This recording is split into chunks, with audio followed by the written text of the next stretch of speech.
spying.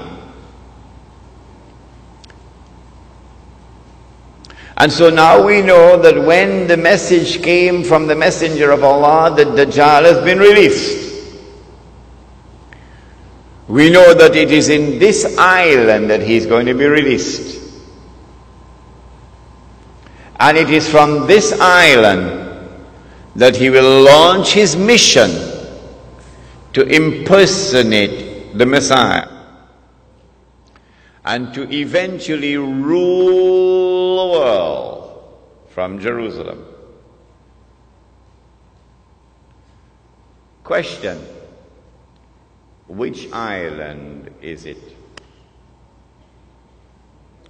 Before we attempt to answer the question, let us turn to another hadith, another statement of the Prophet ﷺ, which is of crucial importance. It is also in Sahih Muslim.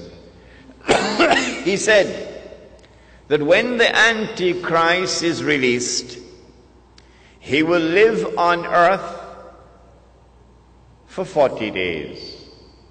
40 days. Yawmun kasana.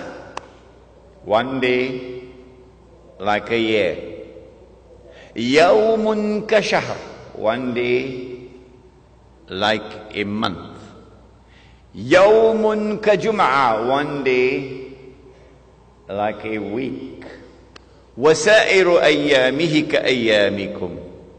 And all his days, implying all the rest of his days, would be like your days. When his day, now listen carefully, when his day is like our day, he would be in our dimension of time. And when he is in our dimension of time, then we can see him. At that time, of course, he would be, said the Prophet ﷺ, a Jew, a young man, powerfully built, with curly hair. Where would he be at that time? Of course, he would be in Jerusalem, ruling the world from Jerusalem, the way the world is now ruled from Washington. But where would he be when he's released on earth? In a day which would be like a year.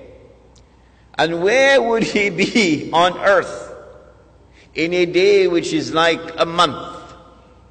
And where would he be on earth in a day which is like a week? Do we have answers for that? Praise be to Allah, who allowed this servant Imran to study international relations, international politics, international economics.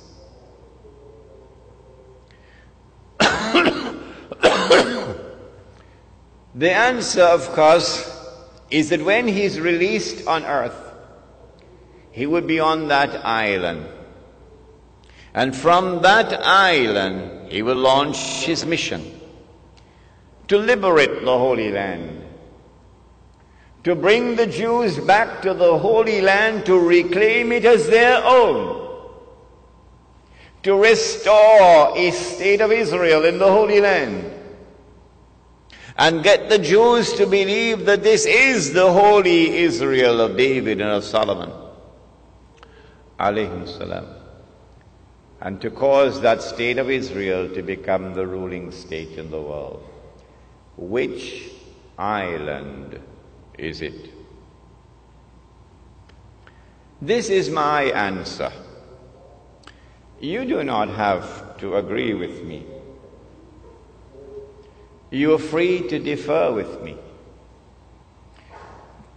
But you cannot say that I am wrong until you can tell me what is the right answer. That's fair, isn't it? That's fair, isn't it? Come on, answer me. You cannot say that I am wrong until you can tell me what is right.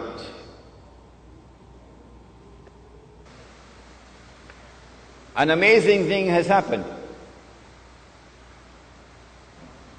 That nowhere in the world, praise be to Allah, has anyone come forward so far to differ with me and to challenge me. Not one. Until I came to Trinidad. You know, because one fellow in Trinidad challenged me. In November of 1917, the British government did something which was incredibly strange and mysterious. A Britain which is now the prince of the secular world. The secular world takes religion out of politics. And Britain is the prince of the secular world. Britain issues a declaration known as the Balfour Declaration in November 1917 that it is the intention of His Majesty's government to work for the establishment of a Jewish national home in the Holy Land. Did you hear that? The only thing stranger than that ever occurred in history was the day that the cow jumped over the moon. Why would a secular state, which leads the world of secular states, declare its intention to work for the establishment of a Jewish national home, meaning a Jewish state, in the Holy Land?